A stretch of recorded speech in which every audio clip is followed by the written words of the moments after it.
Vote কেন্দ্র আইন শৃঙ্খলা পরিস্থিতি নিয়ে জানাতে দেশের বিভিন্ন জেলা থেকে যুক্ত হচ্ছেন সহকর্মীরা। শুরুতে চলে যাব খুলনাতে, সেখানে আছেন বেলাল হোসেন সজল। ভোট কেন্দ্রগুলোর অবস্থা খুব একটা ভালো না পুরো দেশ জুড়েই। খুলনার কি পরিস্থিতি দেখছেন, আর শেষ মুহূর্তের আইন শৃঙ্খলা পরিস্থিতি নিয়ে জানাবেন।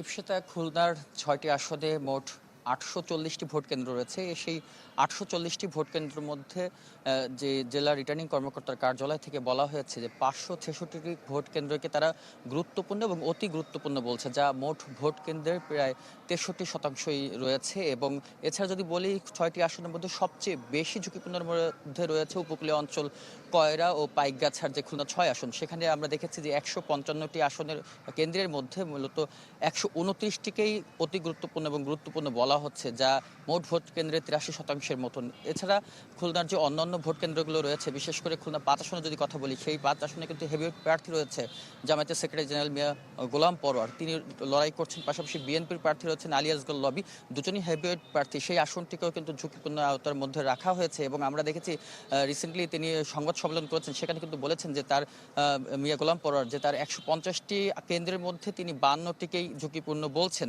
এবং আইন শৃঙ্খলা বাহিনীর কথা যদি বলি, খুলনায় কিন্তু আইন শৃঙ্খলা পরিস্থিতি একেবারেই ঢেলে সাজানো হয়েছে। প্রথমবারের মতন কিন্তু খুলনায় আমরা বিমান বাহিনীর সদস্যদের দেখেছি। এবং জেলা প্রশাসকের সাথে আজকে আমরা কথা বলেছি, তিনি যেটি বলছেন যে সেনাবাহিনী, নৌ বিমান বাহিনী, বিজিবি, র্যাব সহ পুলিশ সহ বিভিন্ন সকলকে সমন্বয় করে একটি স্ট্রাইকিং ফোর্স তৈরি করা হচ্ছে। গতবার অন্যান্য নির্বাচন যেটি দেখা যায়, এক এক জায়গায় আইন শৃঙ্খলা বাহিনীর সদস্যরা পুনরাবৃত্তি করেন, তারা কোন রুটে যাবে সেটি কিন্তু নির্দিষ্ট থাকে না। কিন্তু এবারই প্রথম সব আইন শৃঙ্খলা বাহিনীর সাথে একত্রিত হয়ে তারা রুটগুলো ভাগ করেছেন। এবং তারা যেটি বলছেন, যেখানে অতি গুরুত্বপূর্ণ সেখানে কিন্তু ৫ মিনিটের মধ্যেই আইন শৃঙ্খলা বাহিনীর সদস্যরা চলে যাবেন বলেও কিন্তু তারা বলছেন। তো সব মিলে আইন শৃঙ্খলা পরিস্থিতি এখন পর্যন্ত সুষ্ঠু। ধন্যবাদ আপনাকে।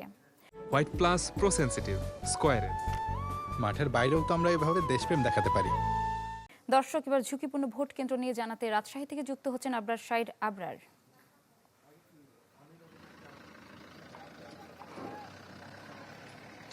ইপসিতা, আমি এখন দাঁড়িয়ে আছি রাজশাহী মহানগরীর মাদ্রাসা মাঠে। এখানে আসলে নির্বাচনের যে সরঞ্জাম, সেটি আগামীকাল থেকে বিতরণ শুরু হবে সকাল থেকে। এরই মধ্যে এই সরঞ্জাম বিতরণের কাজে ব্যবহৃত যে গাড়িগুলো, তারা সকলেই চলে এসেছে। একটু জানিয়ে দেই, এই রাজশাহী বিভাগের ৮ জেলায় মোট ভোটার কিন্তু ১,৬৩,৭৭,০৬৩ জন। মোট ৩৯টি আসনে প্রতিদ্বন্দ্বিতা করছেন ২০৯ জন। এবং ৮ জেলাতে মোট ভোট কেন্দ্র রয়েছে ৫,৫০৪টি। এর মধ্যে গুরুত্বপূর্ণ বা ঝুঁকিপূর্ণ কেন্দ্র রয়েছে ২,৫৩৩টি। সবচেয়ে ঝুঁকিপূর্ণ কেন্দ্র চিহ্নিত করা হয়েছে বগুড়া জেলায়, সেখানে ৯৮৩টি কেন্দ্রের মধ্যে ৫০০টি কেন্দ্র ঝুঁকিপূর্ণ। এরপরে রয়েছে সিরাজগঞ্জ, সেখানে ৯২৩টি ভোট কেন্দ্রের মধ্যে প্রায় ৪৫৯টি কেন্দ্র ঝুঁকিপূর্ণ। এদিকে কেন্দ্রগুলোতে নিরাপত্তায় ১৩ জন আনসার ও ৪ জন করে পুলিশ সদস্য থাকবেন বলে জানানো হয়েছে। গুরুত্বপূর্ণ কেন্দ্রে এই সংখ্যা কিছুটা বাড়বে। এবং ৮ জেলায় মোট ১৩,৭৯৬ জন পুলিশ সদস্য নিরাপত্তায় নিয়োজিত থাকবে। ভোট কেন্দ্রগুলোতে থাকবে মোট ৭,৬০৫ জন পুলিশ। এর বাইরে অতিরিক্ত থাকবে ৬,১৯১ জন পুলিশ। ২,১৫৯ জন পুলিশ সদস্যের কাছে বডি ওন ক্যামেরা অনলাইনে থাকবে। যে কোনো কিছু সেখান থেকে সরাসরি যাতে দেখা যায় এবং চিহ্নিত করা যায় যদি কেউ আসলে এখানে কোনো অপ্রীতিকর ঘটনা ঘটায়। এর বাইরে ৫,৫০৪টি ভোট কেন্দ্রে কাজ করবেন ৫,৫০৪ জন প্রিজাইডিং কর্মকর্তা। ৩১,৩২৩টি ভোট কক্ষের প্রতিটিতে ২ জন করে পোলিং অফিসার কাজ করবেন ৬২,৬৪৬ জন।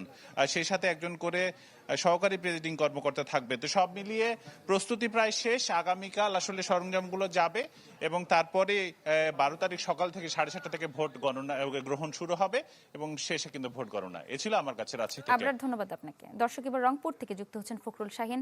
ফখরুল, সেখানকার ভোট কেন্দ্রের কি পরিস্থিতি দেখছেন?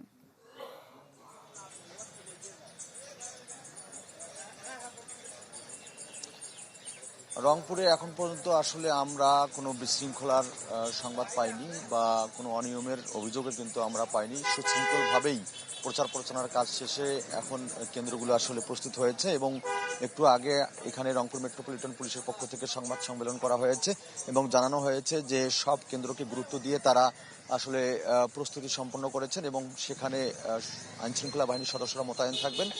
এবং তারপরও তারা অধিক গুরুত্বপূর্ণ যে কেন্দ্র, এটি পুরো রংপুর জেলায় রংপুর সিটি কর্পোরেশন সহ ২১৬টি তারা শনাক্ত করেছেন এবং সেই সব কেন্দ্রে একটু অধিক গুরুত্ব দিয়ে তারা আসলে সদস্য মোতায়েন রাখবেন এবং দায়িত্ব পালন করবেন এমনটি জানিয়েছেন। এবং আমরা সকালে জেলা পুলিশের পক্ষ থেকেও কিন্তু সংবাদ সম্মেলন হয়েছে, সেখানেও তারা বলেছেন তাদের সার্বিক প্রস্তুতি সম্পন্ন হয়েছে এবং আমরা দেখছি এখন পর্যন্ত আসলে বড় কোনো ঘটনা ঘটেনি এবং কোনো প্রার্থীর পক্ষ থেকে এখন পর্যন্ত আসলে আইনশৃঙ্খলা বাহিনীর প্রস্তুতি নিয়ে কোনো অভিযোগ এখনো আমরা পাইনি। রংপুরে যে 6টি আসন আছে, 6টি আসনের একাধিক প্রার্থী, অনেক প্রার্থী রয়েছেন বিএনপি, জামাত, এনসিপি এবং বাংলাদেশ ইসলামী আন্দোলন বাংলাদেশ সহ অন্যান্য প্রার্থী যারা আছেন, তারা আসলে এখন পর্যন্ত বলছেন যে তারা আসলে সন্তুষ্ট আইনশৃঙ্খলা বাহিনীর যে কার্যক্রম এটি নিয়ে সন্তুষ্ট, তাদের আসলে কোনো অভিযোগ এখন পর্যন্ত নেই। তো এই ছিল এখানকার সর্বশেষ।